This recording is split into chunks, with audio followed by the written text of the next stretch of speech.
I'm here to right now introduce a personal hero of mine, Senator Sheldon Whitehouse from Rhode Island.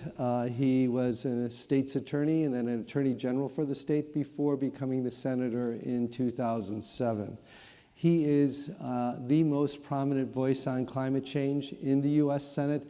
For many of the senators, climate change is an issue, and they know about it and they care about it. For him, it is the issue. He is really the focus of wisdom and focus on the issue, and through his weekly It's Time to Wake Up speeches that he does on the floor of Congress. So he's just spectacular. He leads in front of the scenes and he leads behind the scenes in so many different ways that we'll never even know about to try to get this nation, to get us and the U.S. to climate solutions, especially in the next few years. So I just want to welcome Sheldon to the stage, and thank you very much.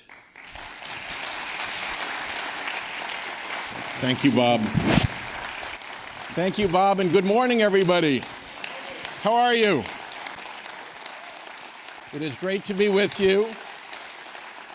Oh, enough. Thank you. It is wonderful to be with you. As Bob said, I'm Senator Sheldon Whitehouse. I represent Rhode Island in the U.S. Senate, and that makes me an inhabitant of the Washington, D.C. political ecosystem. It is a habitat that I have spent now 12 years in. And my job this morning is to give you the field report on climate change of what is going on in that habitat. Because it is not exactly what you think. I bet that there are a great number of you who, if I asked, is the heart of the climate problem in Washington partisanship, you'd put your hands up and say yes. But that's not actually true. I know that for two reasons.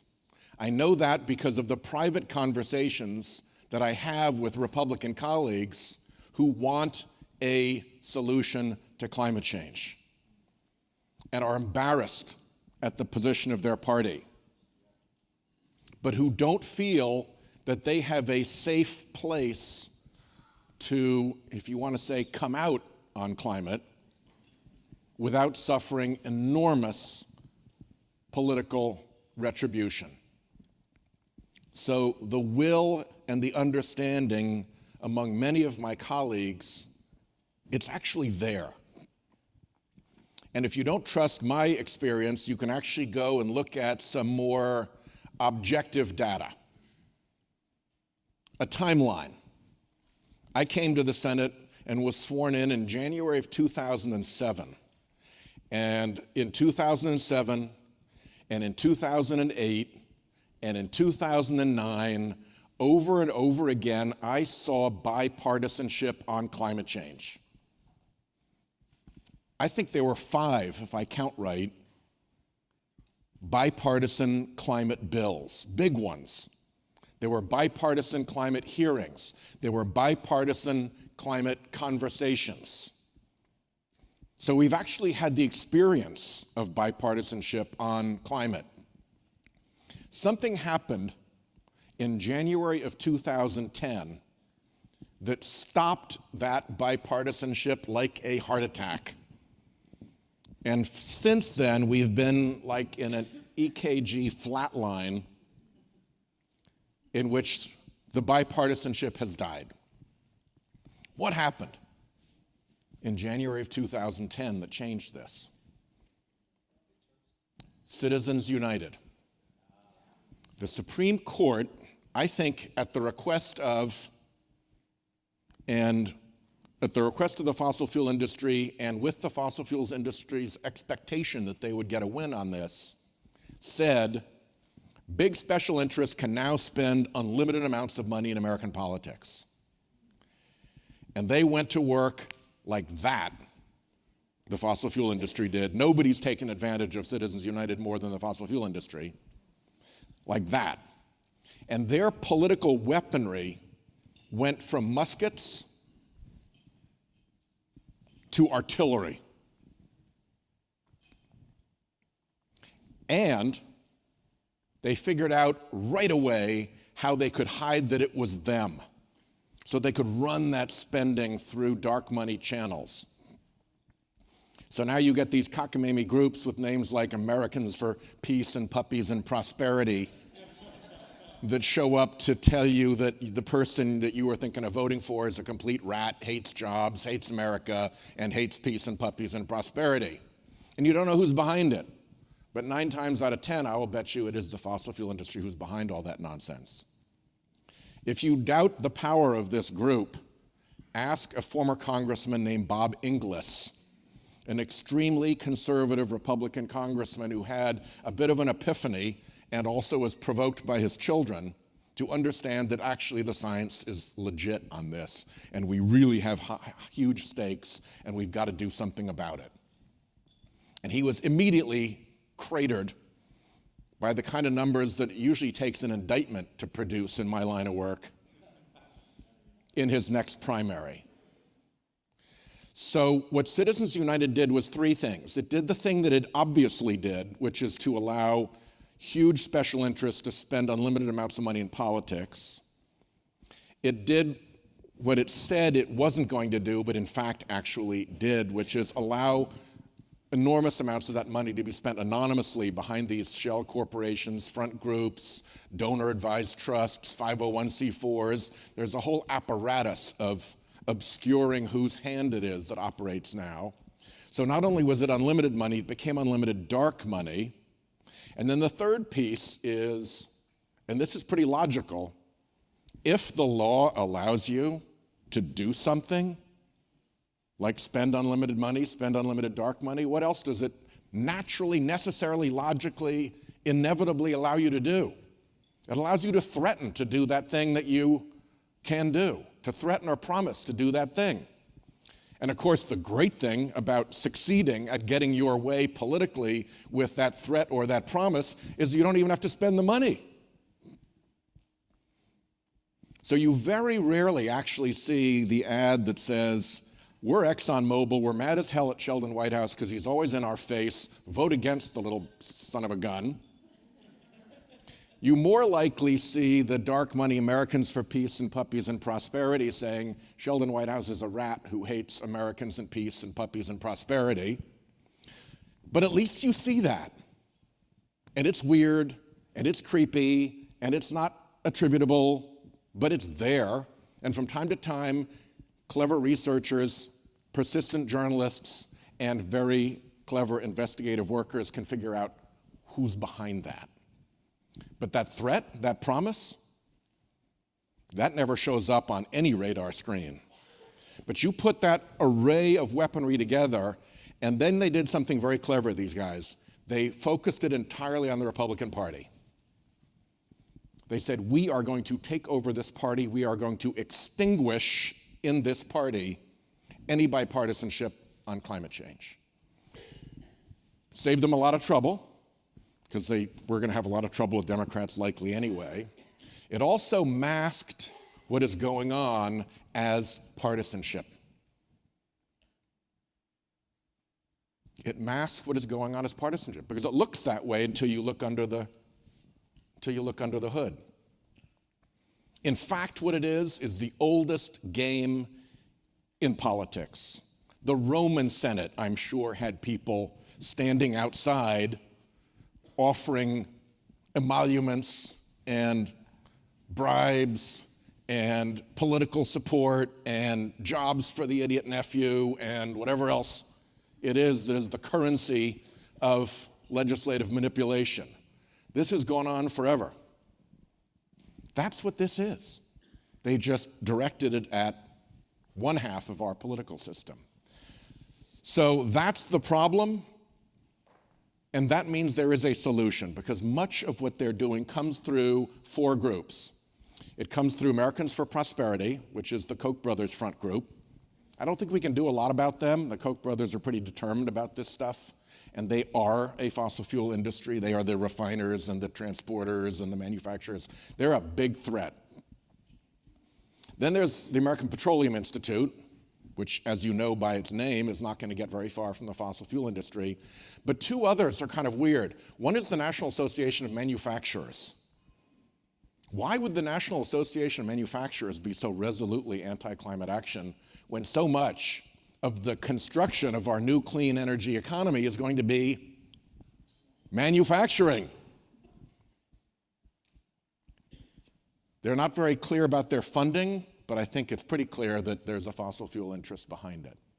And then the big one, the biggest dark money spender of them all, the most powerful lobby group in Washington, D.C., the brute in my ecosystem, is the U.S. Chamber of Commerce. And the U.S. Chamber of Commerce is my most inveterate enemy in getting anything done on climate change. Elizabeth Warren and I did a study a few years ago and compared the policies of their board members to their policy. There's not much overlap. Their board members are actually pretty good on climate. So weirdly, why is it that they're not representing their board members? Why are they such wild deniers and obstructors? Again, they don't reveal their funding. But I suspect that the fossil fuel industry has just poured immense amounts of money into the U.S. Chamber, allowed them to become the political powerhouse that they are, but the price of that is climate denial and obstruction. That's the problem, and the solution is make them change. It ought to be unacceptable for an American corporation to support either of those two entities, to be a board member of either of those two entities while they continue to deny and obstruct. And if we can keep that pressure on, one of my examples is Coke and Pepsi, who are two wonderful companies who do great stuff on climate inside their precincts, who do great stuff trying to push climate sensitivity out their supply chains, but whose trade group, the American Beverage Association, sends money every year to the U.S. Chamber of Commerce. And because the good guys almost never show up in my universe, literally they almost never show up. And when they show up, it is a Wheatie flake of an effort against the monstrous beast that the fossil fuel industry presents in my world. So there's room to maneuver. There's no reason that Coke and Pepsi should be supporting their adversary on this issue. And it means that their net presence in my world is hostile to climate action because their political presence is so weak in Congress on this issue, and the Chamber's presence is so strong. If you did a balancing test just with those two companies, they're being opposed by their face in Congress. Doesn't make sense. So corporate America, we as a country can make it socially and commercially unacceptable to belong to these climate denier organizations. And I'll tell you what, it is starting to work. I'll close with this. They're starting to feel the pressure. Just the other day, the head of the Chamber of Commerce did a scripted interview with a reporter to say that they're not going to be so mean and partisan anymore. Right. Just happens to coincide with the House moving into Democratic hands. They've also quietly changed their website so that their web statement on climate is less noxious and slightly more credible than it used to be. And they've also supported some little tiny tidbits of climate-related legislation like my Use It bill and like the carbon capture bill. But when it comes to the big question, can we put a price on carbon, which I think is the only way we fix this, they're not there. There's a lot of phony baloney. So we need to put pressure on the companies who support these organizations to get them to knock it off. And we need to be able to poke through the phony baloney and make sure that the support is for real. We can't be like the fossil fuel industry, which has CEOs saying, I know my product causes climate change. I know that we've got to solve this, and I support a price on carbon, and at the same time they have their entire political operation out there saying, don't you dare do what he said, because we will kill you if you do. There is a huge discrepancy, and we can't let that propagate out of these other places. We've got to make sure not only that these organizations turn towards meeting the climate demand we have right now, but that they do so sincerely and that they are actually producing results. Don't let yourself be greenwashed. This is a little bit of a kind of a weird scenario I know that I've painted for you, but I think it allows us the chance to have a strategy to change this. And I know in my heart that if my Republican colleagues woke up one day and the Chamber of Commerce was sincerely saying, okay, boys, game's over. We're really into actually getting something done now. Let's sit down and have a real conversation about what makes this work, measured against a 1.5 or a 2 degree scenario goal. That would change everything in Washington.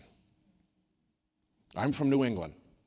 The snow piles up on our roof, flake by flake, storm by storm over the winter. That could happen. Winter is coming. Storm by storm over the winter. And then in the spring, what happens? One day, whoomph, all the snow comes off the roof. That's the change that's going to happen because the barriers are artificial. And all we need to do is push and make that happen. And we can do that. Thank you very, very much for being here and for your support.